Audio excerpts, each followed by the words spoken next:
बच्चों, एंथैल्पी या पूर्ण ऊष्मा या अंतर्निहित ऊष्मा, इसके बारे में आज हम लोग पढ़ेंगे। तो स्थिर दाब पर ऊष्मा गतिकी के प्रथम नियम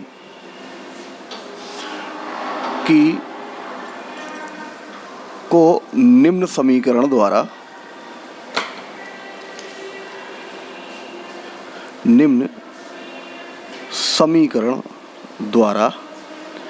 प्रकट करते हैं। अब कैसे करते हैं ये देखेंगे।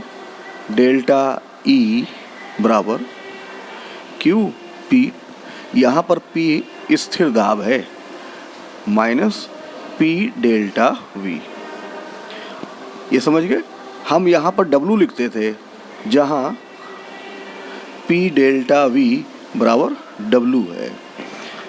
तो जो फार्मूला था ऊष्मागतिकी का प्रथम नियम, डेल्टा E बराबर Q माइनस W, तो Q हम स्थिर दाब पर ऊष्मा का मान रहे हैं और W की जगह P डेल्टा V रख दिया है।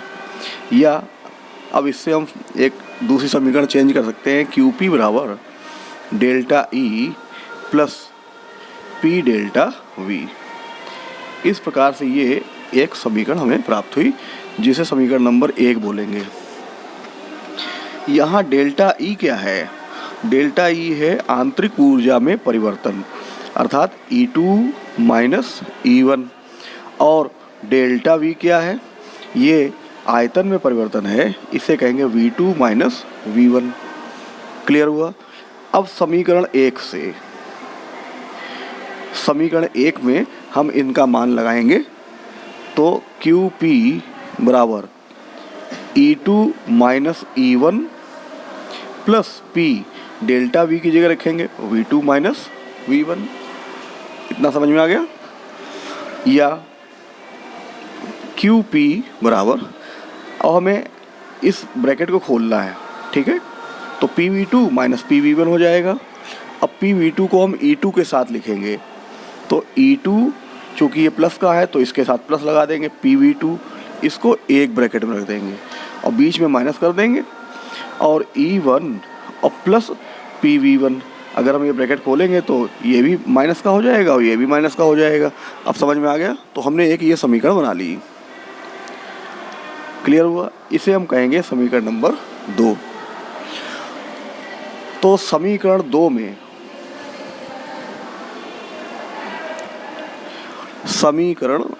में E प्लस PV, ये जो मान आ रहा है E प्लस PV, मान को ही एंथैल्पी कहते हैं।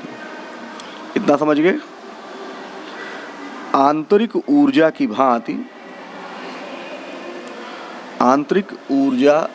भांति यह भी निकाय की अवस्था का एक गुण है। ये आपको याद रखना पड़ेगा। एंथैल्पी यह भी निकाय की एक अवस्था का गुण है। यदि निकाय की प्रारंभिक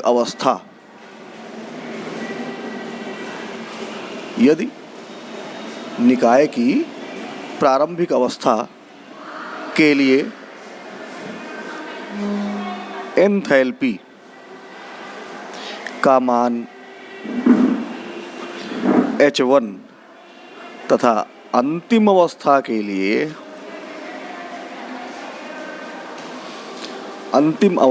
लिए H2 हो,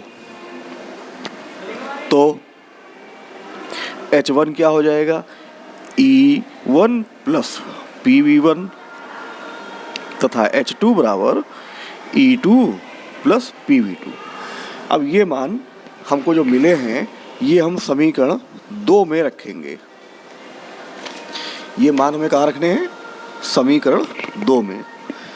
इसलिए QP बराबर H2 माइनस H1 या QP बराबर डेल्टा H। तो ये एक हमारे पास इक्वेशन प्राप्त हुई और इसे कहेंगे समीकरण नंबर 3, जहाँ डेल्टा H निकाय की एंथैल्पी में परिवर्तन है। अतः अगर हम इसकी डिफिनीशन को देखें, स्थिर दाब पर, यहाँ पर QP का मतलब है स्थिर दाब पर निकाय द्वारा अवशोषित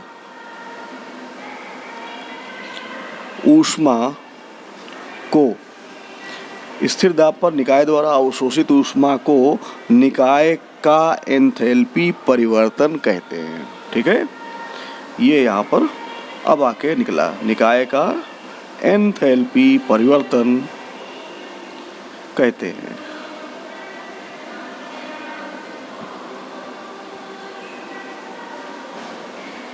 इतना समझ में आ गया सबको? अगर हम समीकरण 1 और समीकरण 3 को जोड़ें, समीकरण 1 व 3 को जोड़ने पर तब आएगा फार्मूला डेल्टा H बराबर delta E plus P delta V। इस समीकरण को आपको याद रखना, और ये है समीकरण नंबर 4। तो इस प्रकार निकाय की आंतरिक ऊर्जा में वृद्धि यानी P डेल्टा V और किए गए कार्य, जो हमने आंतरिक ऊर्जा में वृद्धि ली डेल्टा E और किया गया कार्य के योग को एंथैल्पी परिवर्तन कहते हैं। फिर से बता दें, इस प्रकार निकाय की आंतरिक ऊर्जा में वृद्धि डेल्टा E है और किए गए कार्य P डेल्टा V के योग को निकाय की एंथैल्पी परिवर्तन कहते हैं। ये आपको यहाँ पर नीचे लिखना पड़ेगा। फिर से बता दें, इस प्रकार निकाय की आंतरिक ऊर्जा में वृद्धि और किए गए कार्य के योग को निकाय का एंथैल्पी परिवर्तन कहते हैं।